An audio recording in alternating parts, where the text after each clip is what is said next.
Assalamualaikum teman-teman. Kali ini Bu Intan akan mencoba menjelaskan materi melalui video. Kita akan belajar teks eksplanasi ilmiah. Tema 3. Indikatornya adalah menggali isi teks penjelasan eksplanasi ilmiah yang didengar dan dibaca, serta menyajikan hasil penggalian informasi dari teks penjelasan eksplanasi ilmiah secara lisan, tulis, dan visual dengan menggunakan kosakata baku dan kalimat efektif. Nah, teman-teman, sebelumnya kita pernah belajar tentang kalimat utama ya. Nah, ada yang masih ingat dengan kalimat utama? Apa itu kalimat utama? Kalimat utama adalah kalimat yang berisi pokok pikiran utama atau ide pokok dan menjadi dasar untuk mengembangkan paragraf. Kalimat utama disebut juga kalimat topik.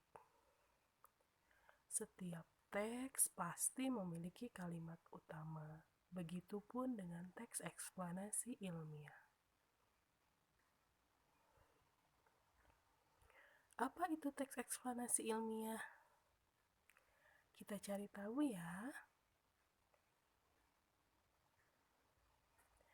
Teks eksplanasi ilmiah adalah teks yang berisi penjelasan mengenai suatu proses yang berkaitan dengan sains atau ilmu pengetahuan alam. Contoh teks eksplanasi ilmiah yaitu penjelasan mengenai gejala alam seperti pelangi ataupun gunung meletus. Teks ini disusun berdasarkan prinsip sebab akibat. Dan tujuan teks eksplanasi dibuat yaitu untuk memberikan penjelasan secara detail kepada pembaca mengenai proses terbentuk atau terjadinya sesuatu. Informasi yang terdapat dalam teks eksplanasi dapat dipahami dengan beberapa cara, diantaranya sebagai berikut. Nah, teman-teman, setiap teks apapun itu pasti memiliki banyak informasi.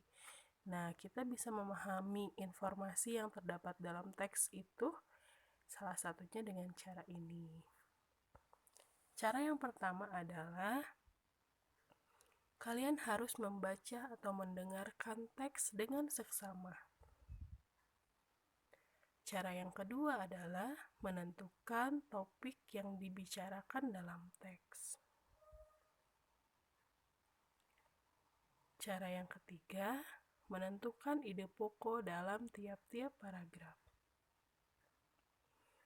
Dan cara yang keempat, yaitu menjawab pertanyaan yang disajikan berdasarkan topik dan ide pokok yang telah ditentukan.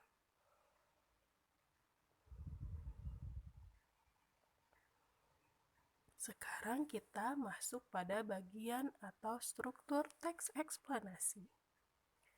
Ini sudah pernah kita bahas sebelumnya ya. Teks eksplanasi ilmiah itu atau teks eksplanasi itu memiliki 3 bagian atau 3 struktur. Yang pertama, pernyataan umum. Pernyataan umum biasanya terdapat di bagian awal teks dan berfungsi sebagai paragraf pembuka. Pernyataan umum berisi informasi singkat mengenai topik permasalahan yang akan dibahas. Bagian atau struktur teks eksplanasi yang kedua yaitu deretan penjelas. Deretan penjelas merupakan bagian isi dari teks. Bagian ini berisi uraian atau penjelasan lebih rinci mengenai proses dari peristiwa atau kejadian yang dijelaskan pada bagian pernyataan umum.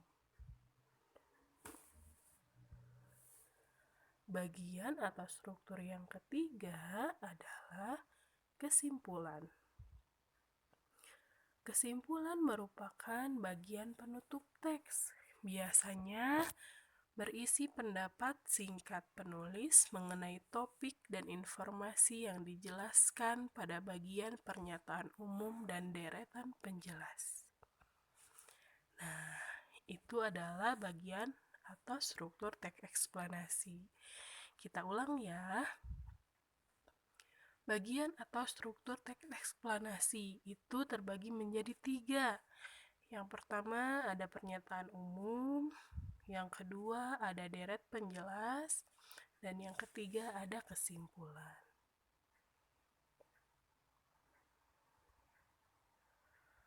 Lanjut, dalam satu teks eksplanasi ilmiah, ada banyak informasi yang disampaikan pada setiap paragraf.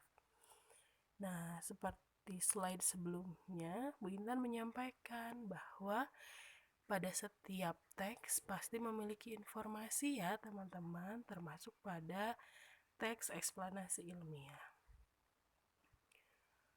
Untuk memudahkan dalam memahami informasi tersebut, kita juga dapat membuat peta pikiran.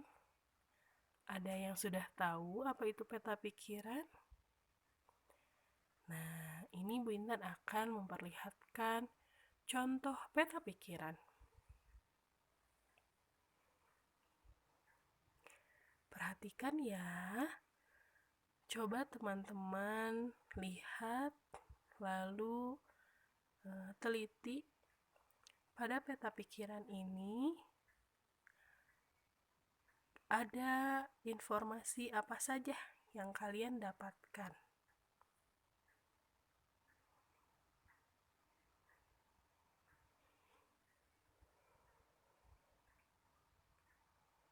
Nah, Masya Allah banyak ya. Coba akan Bu Intan bantu ya. Teman-teman, pada peta pikiran ini topik utamanya adalah penggolongan hewan. Nah, topik utama pada peta pikiran tata letaknya boleh di mana saja, tapi biasanya orang akan menyimpannya di tengah. Nah, dari topik utama ini baru muncul beberapa cabang, yaitu informasi-informasi penting.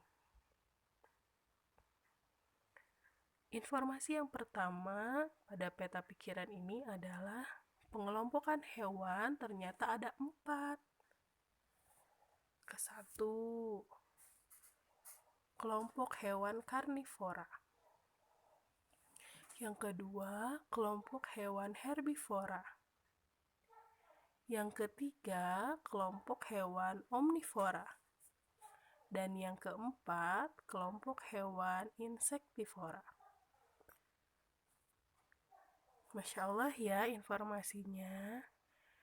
Bu Intan bantu lagi. Ternyata ada informasi dari kelompok hewan karnivora. Masuk ke informasi selanjutnya, ternyata hewan karnivora itu jenis makanannya adalah daging. Maka hewan karnivora ini bisa juga disebut sebagai hewan pemakan daging. Masuk ke informasi selanjutnya, ternyata hewan karnivora ini memiliki ciri-ciri. Pada peta pikiran ini, ciri-cirinya yaitu paruhnya runcing, lalu rahangnya kuat, cakarnya tajam, dan taringnya kuat. Wah, ternyata hewan karnivora itu memiliki ciri-ciri tersebut. Masuk pada ranting selanjutnya, ada juga contoh dari kelompok hewan karnivora. Pada peta pikiran ini, contoh hewannya adalah singa, kucing, dan buaya. Masya Allah ya, ternyata banyak informasi yang bisa kita dapatkan dari peta pikiran ini. Nah, Bu Intan kasih contoh lagi ya, agar lebih paham teman-teman. Dari peta pikiran ini ternyata ada pengelompokan hewan omnivora. Untuk kelompok hewan omnivora ini, jenis makanannya adalah pemakan segala. Kalau di sini diperlihatkan hewan omnivora ini bisa memakan daging ataupun tumbuhan.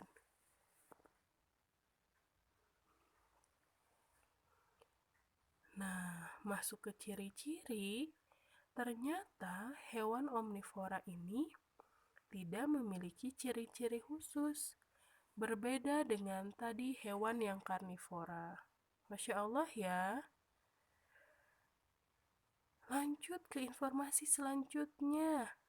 Dari peta pikiran ini, kita bisa melihat bahwa contoh hewan omnivora yaitu ada ayam, tikus, dan juga angsa. Masya Allah, banyak ya teman-teman. Dari sebuah peta pikiran, kita bisa menulis 2, 3, bahkan 4 paragraf sekaligus. Jadi, sangat penting ketika kita mau membuat teks, maka buatlah terlebih dahulu peta pikirannya. Ataupun sebaliknya, ketika kita melihat teks atau membaca teks, agar kita tahu info-info penting dari teks tersebut, maka kita bisa membuat peta pikiran dari teks tersebut. Lanjut ya teman-teman. Nah, hal-hal yang perlu dilakukan untuk membuat peta pikiran itu adalah yang pertama, dan ini pasti di semua hal yang harus kita lakukan ketika ingin mendapatkan informasi pada sebuah teks adalah membaca atau mendengarkan teks tersebut secara keseluruhan. Jadi tidak boleh setengah-setengah ya. Yang kedua, menentukan ide pokok dari setiap paragraf teks tersebut. Lagi-lagi kita harus menentukan ide pokok dari setiap paragraf tersebut, karena dari ide pokok tersebut, informasi itu mulai bisa kita analisis. Selanjutnya yaitu mengambil kata kunci dari ide pokok yang telah ditentukan. Nah, ide pokok itu kan sudah menyangkut informasi penting ya. Ternyata dari informasi penting itu ada kata kuncinya nih, informasi yang sangat penting. Jadi temukanlah kata kunci dari ide pokok yang sudah kita temukan. Dan yang keempat, menuliskan kata kunci tersebut ke dalam peta pikiran. Sama seperti contoh yang tadi pernah kita lihat. Ya, seperti itu cara menulisnya. Nah, teman-teman sekarang sudah masuk ke tahap yang terakhir, yaitu menggunakan kalimat efektif dalam teks eksplanasi ilmiah. Karena teks eksplanasi ilmiah ini bersifat non-fiksi, maka kita harus menggunakan kalimat efektif di dalamnya. Suatu kalimat yang efektif harus memenuhi beberapa syarat, antara lain mengandung subjek dan predikat. Nah, kalimat efektif itu harus mengandung subjek dan predikat. Ada yang masih ingat kan apa itu subjek dan predikat? Bu Intan akan memberikan contoh kalimat yang memiliki subjek dan predikat. Kami belajar. Ini adalah satu kalimat yang mengandung subjek dan predikat. Kami sebagai subjek dan belajar sebagai predikat. Syarat yang kedua yaitu menggunakan kata baku. Nah, kata baku ini adalah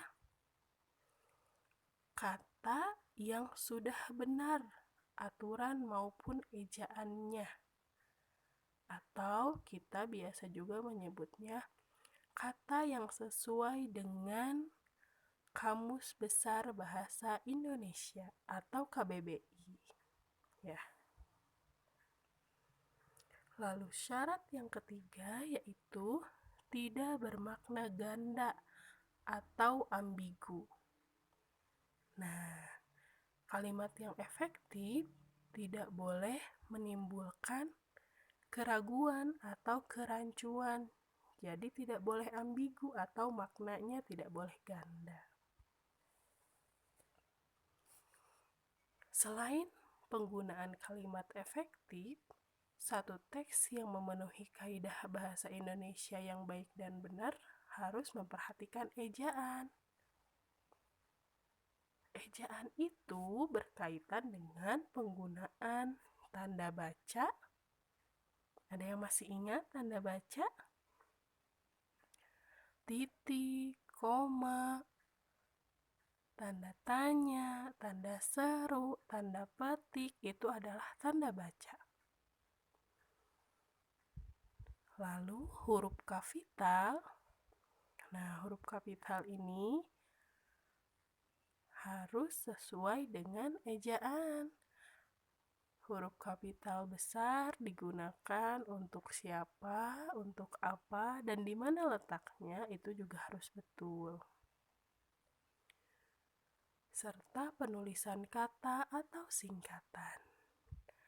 Nah, jadi teman-teman, ketika kita akan menulis teks eksplanasi ilmiah, kita harus menggunakan kalimat yang efektif, yaitu kalimat yang memiliki tiga syarat tadi, lalu menggunakan ejaan yang benar.